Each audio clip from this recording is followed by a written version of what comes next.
Hello guys, this is Bros pro. और आज हम देखेंगे भारत के कुछ मशहूर शहरों के नामों के पीछे की कहानी। हम में से बहुत से लोगों को अपने शहर को आखिर इस नाम से क्यों जाना जाता है, ये सवाल तो जरूर पड़ा होगा। तो चलिए हम आपको कुछ मशहूर शहरों के नाम के बारे में बताते हैं। तो सबसे पहले देखते हैं भारत की राजधानी दिल्ली के बारे में। आखिर दिल्ली को दिल्ली क्यों कहा जाता है, इस बात पे आज तक बहुत से तर्क कसे गए। जाने माने हिस्टोरियन वाई शर्मा का कहना है कि पुराने जमाने में दिल्ली को ढिल्ली या ढिल्ली का कहा गया था। 14वीं सदी में मिले कुछ कागजों के मुताबिक दिल्ली को दहली कहा गया है। दहली को हम दहलीज शब्द से रिलेट कर सकते हैं। दहली का मतलब शुरुआत, भारत की शुरुआत। कुछ लोग ये भी मानते हैं कि महाभारत के पांडव के वंशज राजा दिलीप से इस शहर का नाम दिल्ली रखा गया था। कुछ लोग एक माइथोलॉजिकल कहानी बताते हैं। वो कहानी कुछ ऐसी है।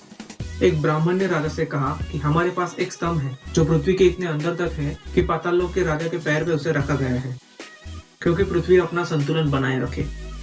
पर उस राजा को ब्राह्मण की बातों पे विश्वास नहीं हुआ। उसने स्तंभ निकालने का आदेश दिया। स्तंभ सच में बहुत अंदर तक था। थोड़ी खुदाई करने के बाद स्तंभ पे खून मिला। तब जाकर राजा को रियलाइज हुआ कि ब्राह्मण जो बोल रहा था वो बात सच है। इससे पहले कि कोई अनर्थ हो जाए, स्तंभ को फिर से जमीन में गाड़ देना चाहिए। पर इस बार वो स्तंभ पहले जैसा मजबूत पकड़ बना नहीं पाया और ढीला रह गया। स्तंभ की उस ढीली पकड़ की वजह से इस शहर का या इस इलाके का नाम दिल्ली रखा गया था। अब बात करते हैं भारत की आर्थिक राजधानी मुंबई के बारे में।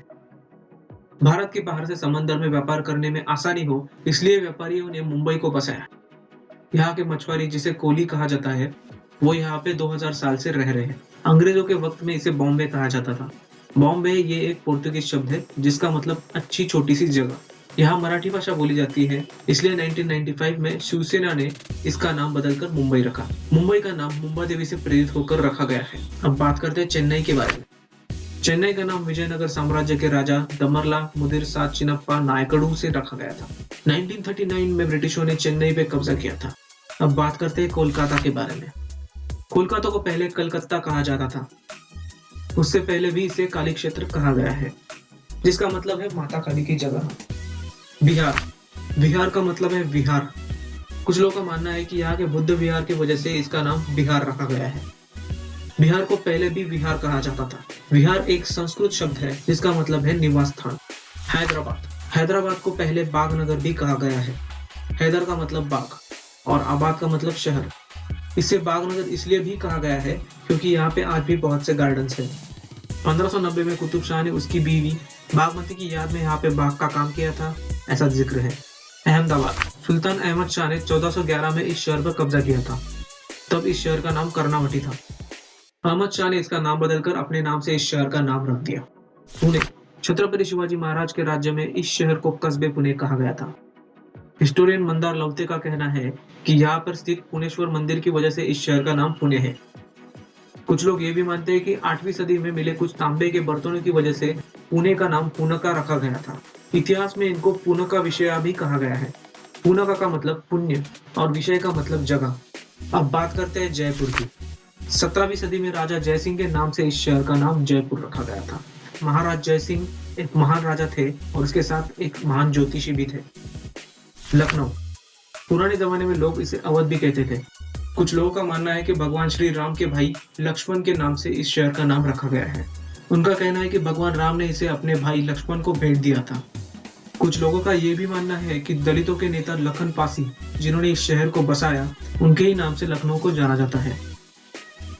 अगर आपको पासी समाज के बारे में और भी जानना है तो जरूर कमेंट करें। अब बात करते हैं भोपाल के बारे में। भोपाल में बहुत सारी झीलें हैं। इससे पहले भोजपाल भी कहा जाता था, जिसका मतलब है राजा भोज द्वारा बनाया गया बांध। भोपाल को झीलों का शहर भी कहा गया है।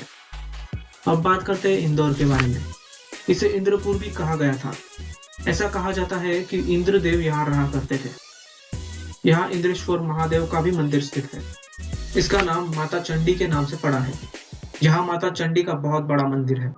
गुरुग्राम। क्या आपको मालूम है गुरुग्राम को पांडवों ने गुरु दक्षिणा के रूप में गुरु द्रोणाचार्य को दिया था। इसे पहले गुड़गांव कहा गया था। पटना। इसे पुराने जमाने में पाटलिपुत्र भी कहा गया था। ऐसा कहा जाता है कि राजा पुत्रका ने अपनी बीवी रानी पाटली के लिए जादू से इस शहर को बनाया था। विशाखापट्टनम। आंध्र प्रदेश की राजधानी विशाखापट्टनम को वाइजैग भी कहा जाता है। विश्वेश्वरा के मंदिर की वजह से इस शहर का नाम विशाखापट्टनम रखा गया। विश्वेश्वरा का मतलब कार्तिकेय, जो भगवान शंकर के दूसरे बेटे हैं। कुछ लोग मानते हैं कि बुद्धिस्ट रानी विशाखा के नाम से इस शहर का नाम विशाखापट्टनम रखा गया था। वाराणसी। वाराणसी का असली नाम काशी था। दरअसल यहाँ पे दो नदियां हैं जिनका नाम वरुण और असी है। वरुण नदी तो गंगा नदी की उपनदी है, जो धीरे धीरे वक्त के साथ कम होने लगी है। वाराणसी की सरकार को ऐसी पौराणिक नदियों को बचाने में ठोस कदम लेने पड़ेंगे। आगरा। महाभारत में इसका जिक्र अगरवाना कह के किया गया है। कुछ लोगों का मानना है कि सुल्तान सिकंदर लोदी ने इस शहर को ढूंढा था। मुगल बादशाह अकबर के नाम से इस शहर का नाम अकबराबाद भी रखा गया था, फिर इसे बदलकर आगरा रखा गया। नोएडा। हम में से कितने लोगों को मालूम है कि नोएडा का full form new Okhla industrial development authority है। कानपुर। कानपुर को पहले खानापुर कहते थे। कानपुर पर जब ब्रिटिशों ने कब्जा किया तब उन्हें इस्लाम का उच्चार करने में तकलीफ होने लगी, तब से इस शहर का नाम कानपुर रखा गया।